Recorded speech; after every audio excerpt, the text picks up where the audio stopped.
कुछ एक छोटी छोटी बातें हैं जिनके ऊपर हमने विशेष तौर पर ध्यान रखना होगा। आप और हमारे ऊपर गुरुदेव ने वर्तमान में जो दया की है, जो रजा बख्शी है, भाई और बहनों, ये दया इस सृष्टि में किसी के ऊपर नहीं है, सृष्टि में किसी के ऊपर। 5 ज्योतियों के साथ में पूर्ण ब्रह्म परमात्मा कबीर देव सतगुरु रामपाल जी परमात्मा जी की आरती उतारने का जो सौभाग्य है, वो इस कलयुग की बिचली पीढ़ी में चंद आत्माओं को मिलता है। आने वाले समय में तो पूरी दुनिया उतारेगी, नाक रगड़ रगड़ के उतारेगी, और दूसरा कोई ऑप्शन किसी के सामने रहेगा ही नहीं। जब दुनिया की आंखें खुलेंगी महाविनाश के समय में 2028 के आसपास, जब मुसलमान भाई परेशान हो चुके होंगे, थक चुके होंगे, अपने अल्लाह को पुकार पुकार के मस्जिदों में सिजदा कर करके, लेकिन उस महाविनाश के समय में जब उनकी किसी प्रकार की कोई भी सहायता कहीं से नहीं होगी, और जब पता चलेगा कि वर्तमान में धरती पर तो एकमात्र अल्लाह एक ही है, सतगुरु रामपाल जी के रूप में आया हुआ है, तो मुसलमान धर्म के भाई बहनों की चौंध टूटेगी कि इन हमारे धर्म गुरुओं ने, मुल्ला मौलवियों ने, उलेमाओं ने, काजियों ने हमारे को गुमराह करके रखा हुआ था कि अल्लाह बेचून है, अल्लाह निराकार है, अल्लाह धरती पे नहीं आता, अल्लाह कभी मनुष्य के रूप में नहीं आता। तो इनका मोतियाबिंद हटेगा। इनकी आंखों के ऊपर जो मुसलमान धर्म के धर्म गुरुओं ने जो अज्ञानता का पर्दा डाल रखा है, अल्लाह को निराकार कह के, इनका वो पर्दा हटेगा और सतगुरु रामपाल जी के चरणों में नाक रगड़नी पड़ेगी अंत में, और ये 5 ज्योति के साथ आरती उतारनी पड़ेगी और मानव धर्म को अपनाना पड़ेगा, क्योंकि पता चल जाएगा कि मुसलमान धर्म तो शैतान का चलाया हुआ है, सच्चे खुदा अल्लाह कबीर का नहीं है। इसी प्रकार हिंदू धर्म के मानने वाले जो अपने आप को सनातनी कह रहे हैं, जानते नहीं सनातन का सह भी। किसी से भी पूछ लो भाई 4 वेदों के क्या नाम है, गीता जी में कितने श्लोक हैं, गीता जी में कितने अध्याय हैं, जरा गीता जी का कोई एक श्लोक तो सुनाओ। 99.99% हिंदुओं को नहीं पता ये बात है, और कहते हैं हम सनातनी, हम सनातनी। तो इनका भी भ्रम टूटेगा सन 2028 के आसपास, महाविनाशकारी समय के उस समय पे, जब ये थक चुके होंगे अपने देवी देवताओं के आगे नाक रगड़ रगड़ के, मंदिरों में जा के प्रार्थनाएं कर करके, और जब उस महाविनाशकारी समय में, जिस समय अकाल, बाढ़, भूकंप, वायरस, महामारी, युद्ध, गृह युद्ध, उस समय जब कोई भी इनकी सहायता के लिए नहीं आएगा, तो अंत में अपनी जान बचाने के लिए मजबूरन सतगुरु रामपाल जी इस कल्कि भगवान के चरणों में आना पड़ेगा। इसी प्रकार ईसाइयों को और सिखों को अपनी वो परंपरागत पूजा पाठ को छोड़कर सतगुरु रामपाल जी के चरणों में नाक रगड़ना पड़ेगा। दूसरा ऑप्शन धरती पर नहीं मिलेगा।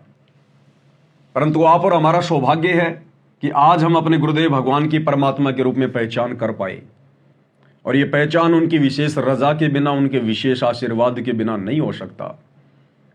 गुरुदेव जिन आत्माओं पर दया बख्शेंगे, रजा करेंगे, जिन आत्माओं से अपनी पहचान करवाएंगे, वही आत्माएं सतगुरु रामपाल जी में कबीर भगवान को देख सकती हैं। अन्यथा भाई और बहनों, चाहे आप 24 घंटे उनकी गोद में बैठे रहिए, आपको आभास भी नहीं होगा कि सतगुरु रामपाल जी कौन परम शक्ति है।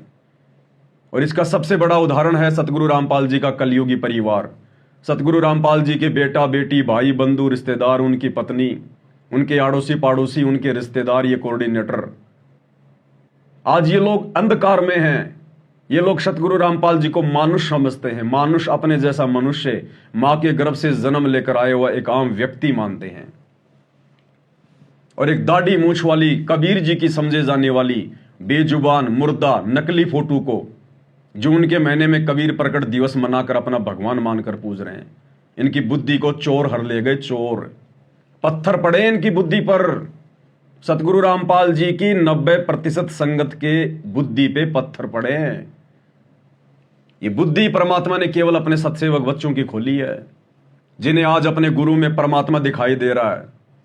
और गुरु को परमात्मा माने बिना इस कलयुग की पिछली पीढ़ी में आप सतलोक का दरवाजा भी नहीं देख सकते। दरवाजा भी, सतलोक में परमानेंट बैठना तो बहुत दूर की बात है। इसीलिए तो आदरणीय गरीबदास जी ने 350 साल पहले अपने सदग्रंथ साहिब में बार बार जिक्र किया है, गुरु मानुष कर जानते वो नर कहिए अंध, ओए दुखी संसार में आगे काल के फंदे। कबीरा ते नर अंध हैं जो गुरु को कहते और, हरि के रूठे ठोर है सतगुरु के रूठे नहीं ठोर। 7 दीप 9 खंड में गुरु से बड़ा ना कोई, करता करे ना कर सके सतगुरु करे सो होय। दास गरीब कहे नर लोई, सतगुरु को चीने बिरला कोई।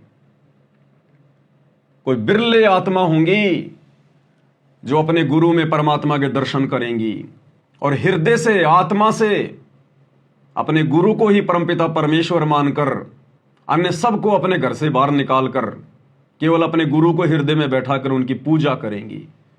हर वो आध्यात्मिक क्रिया करेंगी जो मर्यादाओं के अंदर है और जो गुरु को प्रसन्न करने वाली हैं। तो इस पृथ्वी पर आज वर्तमान में, बल्कि यूं कहिए पूरे 21 ब्रह्मांड में केवल आप और हम चंद सत्सेवक भाई बहनों का ये भाग्य उदय हुआ है। और इस भाग्य उदय के लिए हमने गुरुदेव भगवान का बारंबार धन्यवाद करना चाहिए, दंडवत प्रणाम करना चाहिए कि हे गुरुदेव भगवान, आपने हम नीचों पर कैसे दया बख्शी। 8 अरब की जनसंख्या है पूरे विश्व की, उसमें से लाखों को आपने अपनी शरण में भी ले लिया। उन लाखों की भी अभी तक बुद्धि नहीं खुली है। 20-20 साल हो गई, 33 साल हो गई। हे गुरुदेव, आपके बेटा बेटी भाई बंधु रिश्तेदार उनकी भी बुद्धि नहीं खुली अभी तक, वो भी आपको नहीं पहचान पा रहे। क्योंकि हरियाणा में कहावत है कि दीपक के नीचे हमेशा अंधेरा रहता है और घर का जोगी जोगना, बाहर का जोगी सिद्ध।